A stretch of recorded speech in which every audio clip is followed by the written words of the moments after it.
And our headline on this Tuesday night, day number 43 of higher debt that you can believe in, nobody to blame. Now, as our sister publication, the Wall Street Journal, points out, the White House doesn't have anyone left to blame for the lack of confidence in the economy. Now, they argue that nothing much has changed since Election Day to make the economy that much worse off than it was before Mr. Obama took office, other than Mr. Obama. His economic policies and rhetoric have made an already bad situation worse. Now, just think, since Election Day, the Dow Jones Industrial Average has dropped almost 3,000 points, even before dropping another 37 points today. And the same can be said of congressional Democrats, who have now set out to remake America in the mold of a European Workers' Party. Elected on a platform of change and reform, it has taken them no time at all to revert back to their old tax and spend ways. Now, take, for instance, the omnibus spending bill. An outrage over the 8,000-plus earmarks as that continues to grow. The Democratic leadership is saying, leave my pork alone. Now, according to Politico.com, today, when faced by the prospect of the White House revisiting the issue of earmarks, House Majority Leader Steny Hoyer of Maryland said that the White House can't tell him what to do. He wants his earmarks, and I want my Ovaltine. So it's business as usual in Washington and fear and loathing on Wall Street. But where, oh where, is hope, optimism, and change? Joining us tonight is real estate expert Dani Babb, and from our very own Fox Business Network, Alexis Glick is with us. I think the most outrageous thing that happened today is here's Barack Obama. I'm not looking at the day-to-day gyrations of the stock market. Now, excuse me, every person watching this show tonight that have any money in the stock market, you've lost 50 or 60% of your money. Right. What about the overall just general decline that has absolutely not ceased? And, you know, when we come out and we talk about raising income tax by $1 trillion over the next 10 years, that's not going to help the market. Yeah. When we talk about raising capital gains, the dividend rates from 15 to 20, that's not going to help the market. So, yeah, hope and change. Now, Alexis. Hope and change. It is ugly. It's ugly. Right. And every day, I have to admit it, it gets worse and worse. I mean, when you talk about some of the things we're looking at, cap and trade right now on green gas emissions, what that's going to do to almost all industries out there, what it's going to do to your utility bills. When you look at what's happened with education, student loans, Sally Mae, I mean, every single day, unfortunately, he's doing something to corporate America that's making them more and more angry. But listen to the Wall Street Journal today. They go further, and they're so dead on. It says, but after 5 weeks in office, it's become clear that Mr. Obama's policies are slowing, if not stopping, what would otherwise be the normal process of economic recovery. Right. You know, one thing that's so important is that when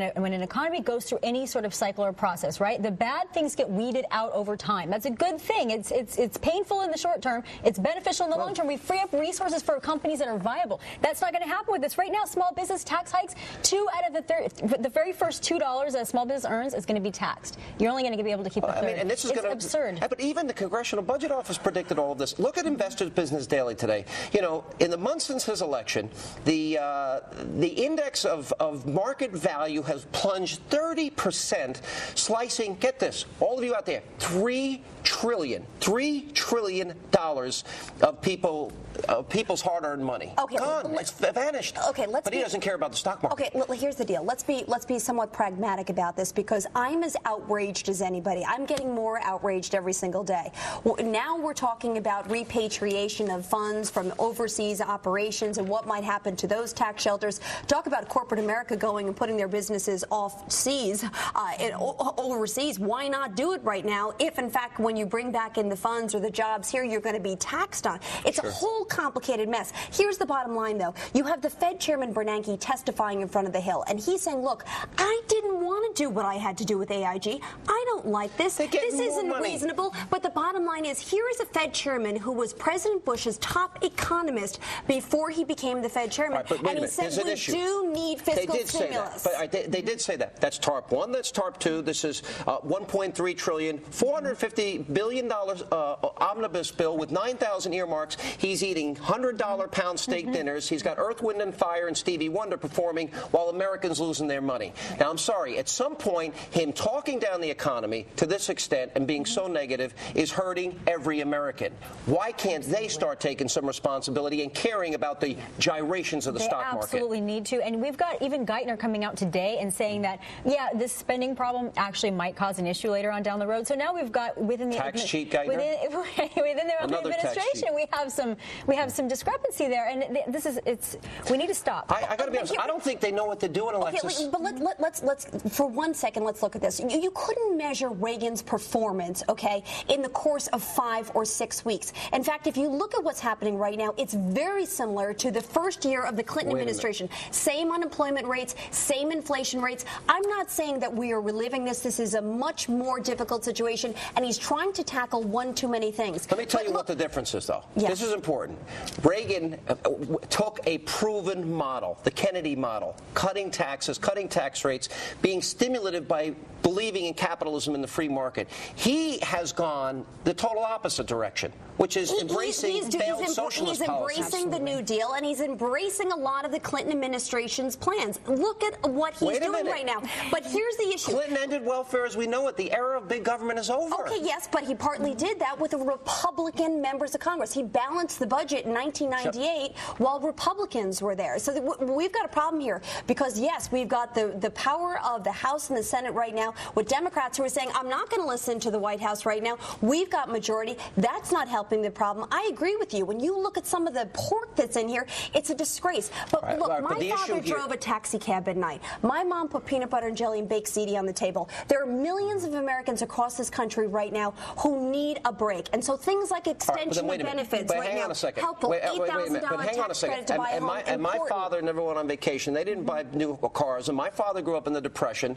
And I think most Americans have a similar story here. I guess the only difference that I would argue is that when my grandparents came to America, they weren't guaranteed $684 billion as a down payment in health care. They weren't looking for the government for daycare. They weren't looking for free college tuition. There wasn't this nanny state mentality. Nanny state mentality. There wasn't this whole belief that if you are making over 250 grand, somehow there's a warfare going on between us that I think is being actually perhaps even intentionally created by the administration to get some of this stuff through. We have a housing market that's a mess, and now we have a much lower max percentage of your income that you can claim as a deduction of that interest. Alexis, it is exacerbating the class warfare issue in a very dangerous way. I spoke to Howard Schultz today, okay? He runs Starbucks, one of the best companies for you to look at as a barometer. He said, Alexis, I spend $300 million a year on health care. He was one of the first employers in this country to give part-time and full-time employees health care benefits. My husband's a small business owner. He went out and priced out health care up 30% year over year. Did you read? So some of these things are connected. If we want small businesses to thrive,